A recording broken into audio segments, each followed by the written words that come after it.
porque está aquí presente en nuestro estudio. Germán, ¿qué tal? Buenas tardes, gracias por venir. Muy buenas tardes para todos. Aquí Saludos estamos, para toda la audiencia, gracias sí, por la invitación. Con Juan Carlos Daunes, con Víctor Sajovich y mi nombre es Martín Piqué. Vamos a conversar con Germán Martínez. Primero, ¿qué te pareció lo más importante del discurso de Alberto? El contenido y el tono. Hago esa diferenciación porque me parece que está bueno resaltar los dos elementos, ¿no? Primero, la solvencia con la cual presentó la agenda que seguramente va a orientar la acción de gobierno, la agenda que también va a orientar y va a marcar los tiempos de la producción parlamentaria del Congreso de la Nación. Y agrego un tercer elemento, creo que también tiene que ser, lo digo porque este es un programa escuchado también por muchos militantes, creo que hay que hacer una relectura militante del discurso porque nos da muchísimos elementos para poder vincular dos aspectos que a veces no siempre están tan vinculados, que la gestión y la militancia territorial, ¿no? Me parece que nos dio muchos elementos para pensar nuestra militancia cotidiana, el discurso del pasado domingo. Y respecto al tono, me parece que encontró el tono Alberto, ¿no? Va encontrando la manera de decir las cosas, volviendo a la tradición que fue casi mayoritaria en la historia argentina de discursos leídos. Déjame decir que por contraste, aunque vos no lo digas, sí, pienso en Cristina, que estaba sentado al lado, que tenía otro estilo y no leía los discursos, como claro, tampoco los lee Axel Kicillof. Pero vamos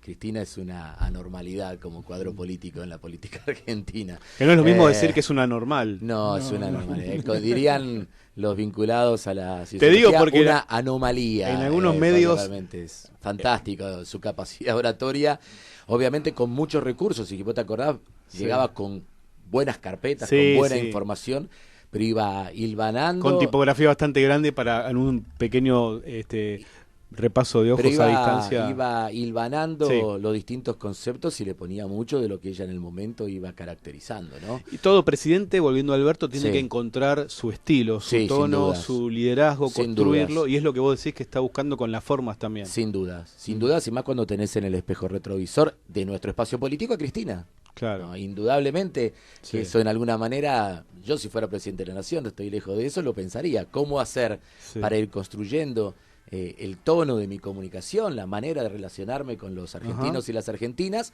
sabiendo que al lado tuyo sentada en el espejo retrovisor está Cristina, ¿no? Sí. Creo también que hay algo que en el medio entre Cristina y Alberto pasó Macri, ¿no?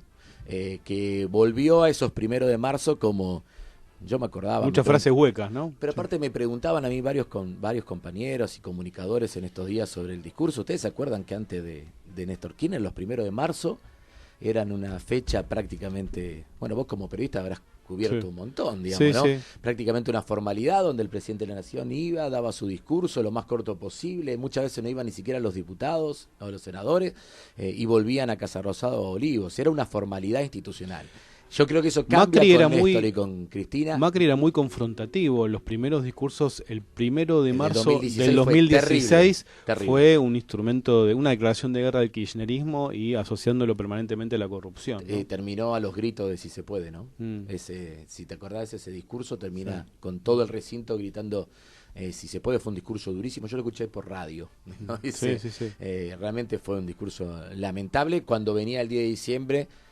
con el discurso de unir a los argentinos. Ustedes se acuerdan que el 10 de diciembre había tenido un discurso contemporizador en el 2015 y el 1 de marzo del 16 cambia totalmente el eje y vuelve a la confrontación absoluta.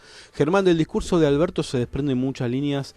Tenemos un tiempo acotado para preguntarte. Yo quiero arrancar por un tema que está circulando. El propio Alberto plantea que su gobierno está atravesado por un proceso muy complejo de renegociación de la deuda, que esperemos salga bien, ¿no? Porque están también los fondos de inversión que tienen una capacidad de lobby muy grande, BlackRock, PIMCO, Templeton, etcétera.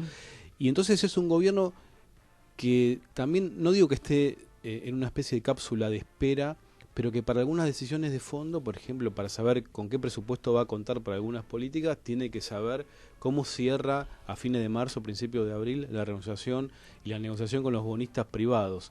Y quiero preguntarte, en materia económica, ¿qué pensás? Y, bueno, relacionarlo con el discurso de Alberto.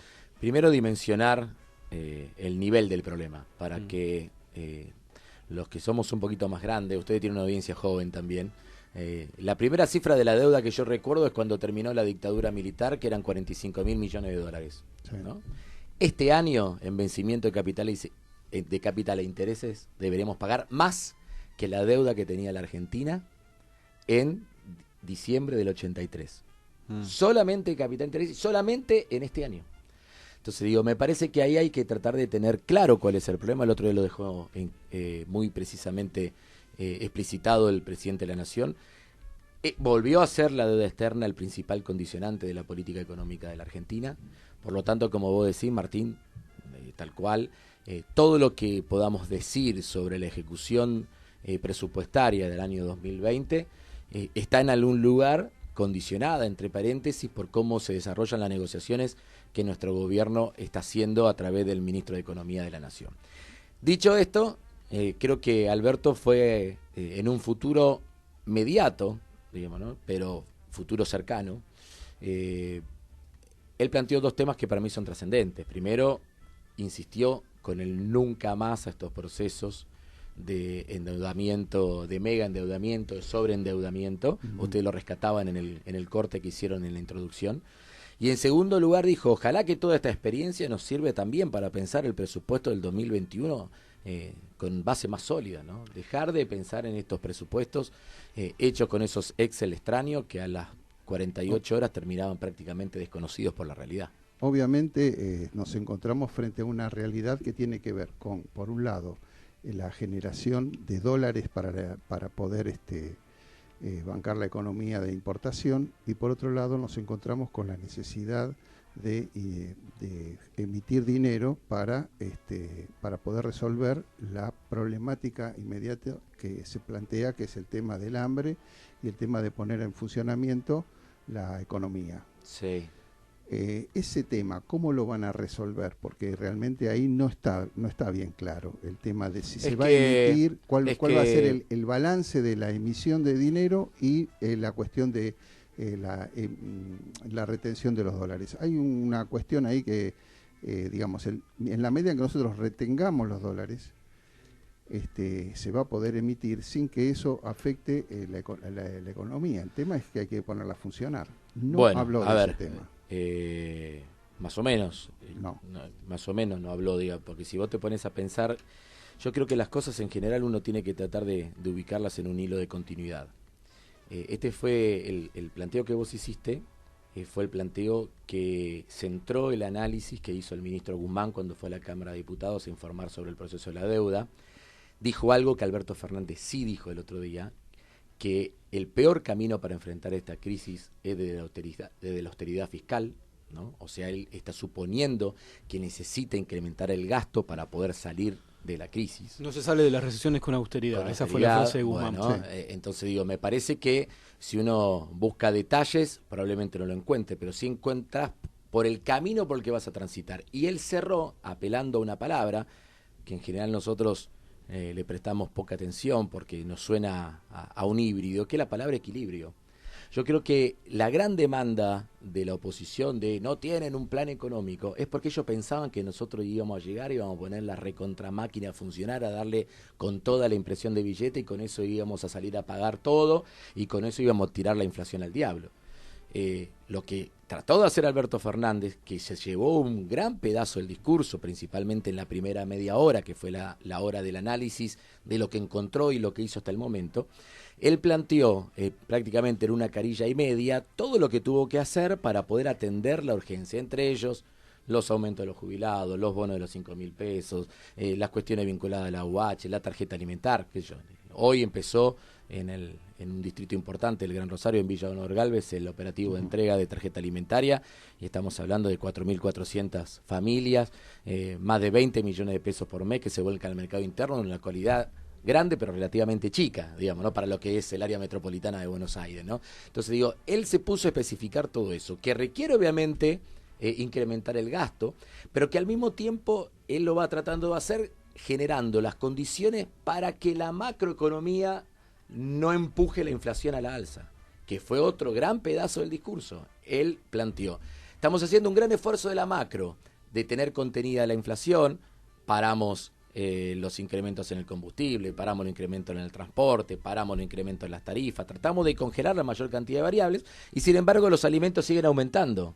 Hasta lo dijo con cierto enojo y dijo, se terminó la Argentina de los vivos, pidiéndole a la ciudadanía que también lo ayude a controlar la situación de los precios. Entonces digo, me parece que nosotros, compañeros, vamos a tener que acostumbrarnos a desfiladeros estrechos a lo largo de todo este tiempo de gobierno que no nos van a poder permitir ubicar a la gestión en lugares extremos, ni maquinita de impresión absoluta, ni ajuste total. Vamos a tener situaciones que van a requerir que pueda haber en algunos lugares generación de pesos que se puedan volcar a los últimos, que son la prioridad, de acuerdo a lo que dijo Alberto Fernández. Y respecto a los dólares, te quiero decir algo, porque nosotros cuando asumimos el gobierno teníamos un problema de dólares y un problema de pesos. Respecto a los dólares, lo del impuesto país, que muchos los ven, ay, ¿cuánta plata entró? No es tan significativa cuánta plata entró por la aplicación del impuesto. Lo valioso es cuántos dólares no se fueron, digamos, ¿no? Claro. Entonces, ahí es donde tenemos que ver la cosa. Nosotros necesitamos ordenar la salida de dólares. Creo que eso se empezó a desmadrar sobre la devaluación de mitad de agosto de Mauricio Macri. Ya venía mal, pero terminó potenciándose más. Tuvimos que estacionar esa situación y empezar a hacernos de dólares y hacernos de los pesos necesarios. Diputado, también habló de Rosario, ¿no? Sí. Y lo nombró. ¿Qué opina de lo que dijo el presidente? Bueno, también en la línea de continuidad. Nosotros en Rosario lo habíamos tenido al presidente el pasado jueves, 27 de febrero, en el aniversario del primer izamiento de la bandera nacional por parte del general Manuel Belgrano. En las barrancas del Paraná. En la barranca del Paraná. Estuvo Alberto a la tarde, en un clima muy particular que se está viviendo en mi ciudad, donde tenemos una cantidad importantísima de homicidios dolosos en los primeros 2 meses del año, y donde 3 días antes que vaya el presidente había aparecido muerto en el río Paraná un pibe de un barrio que se llama Empalme Granero, en la zona noroeste de la ciudad. Dentro de un boliche desapareció, terminó muerto en el río. Carlos, ¿no? Carlos Orellana. En ese contexto llegó el presidente de la ciudad y, en contra de lo que muchos pensaban, no solamente recibió a la familia de Carlos, sino que dio un mensaje muy preciso diciéndole a los rosarinos y a las rosarinas: soy uno más de ustedes cuando reclamo seguridad.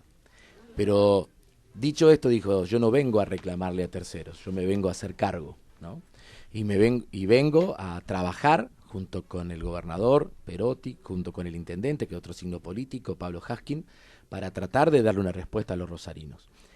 Eso lo dijo el jueves, así que cuando el domingo él anunció el incremento de personal judicial para los juzgados y fiscalías ya existentes, cuando anunció la nueva sala y secretaría de narcotráfico que va a funcionar en el ámbito de la Cámara Federal de Apelaciones de la Ciudad de Rosario, cuando anunció la creación del juzgado, de la Fiscalía y la Defensoría en San Lorenzo, que lo que va a hacer va a quitarle presión a todas las causas que llegan a Rosario, sabiendo que hay una gran cantidad de causas que se generan en el cordón industrial norte de la ciudad.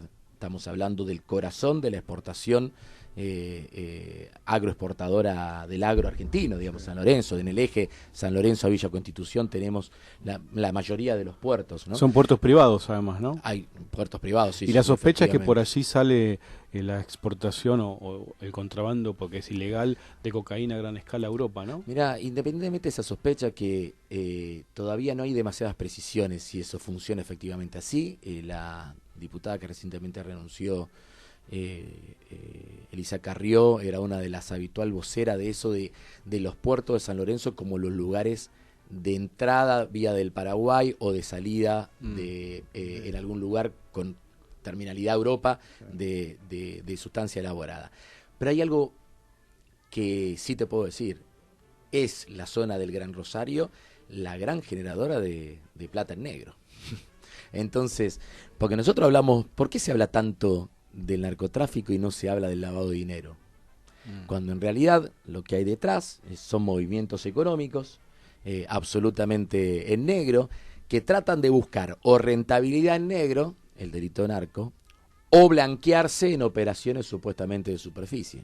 Entonces digo, nosotros tenemos, por eso Alberto fue muy preciso cuando dijo, vamos a abrir una fiscalía, un juzgado y una defensoría en San Lorenzo para tratar 3 delitos complejos: la trata, el lavado de dinero y el narcotráfico. No solamente el narcotráfico. Nosotros solemos hablar siempre de lo mismo, pero no hay narcotráfico si atrás no hay flujo de dinero en negro que intenten colocarse y potenciar esa actividad.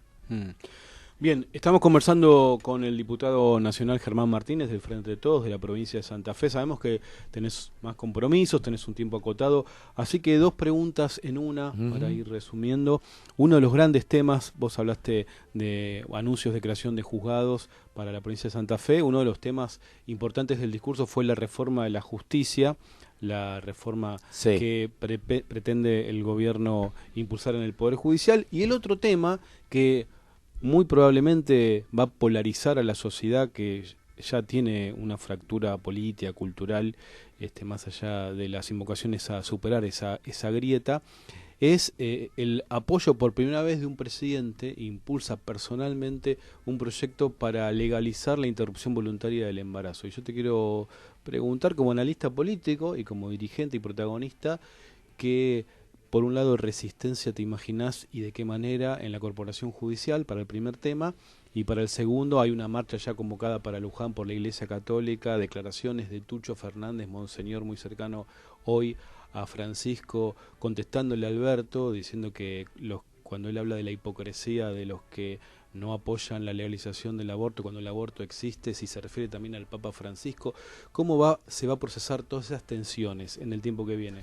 Bueno, vamos por parte. Primero hablemos un poquito de la justicia y de los jueces en particular, porque venimos de un antecedente que fue la media sanción la semana pasada de la limitación a los privilegios en los regímenes especiales de jueces y de diplomáticos, ¿no? Que tuvimos ya, si se quiere, un anticipo de lo que puede llegar a venir, ¿no? Cada vez que hablamos de en algún lugar poner alguna cota a los privilegios que tiene el Poder Judicial, se desatan todas las tempestades, ¿no? Y voy a citar 3, ¿no? 1991, salíamos de la hiper de Alfonsín y de los 2 primeros años de Menem. Hay un proyecto de ley que se aprueba, se sanciona una ley que terminaba con el régimen de privilegio de los diplomáticos. A los 4 meses hubo otra ley que volvió atrás con la ley que ya había sancionado el Congreso.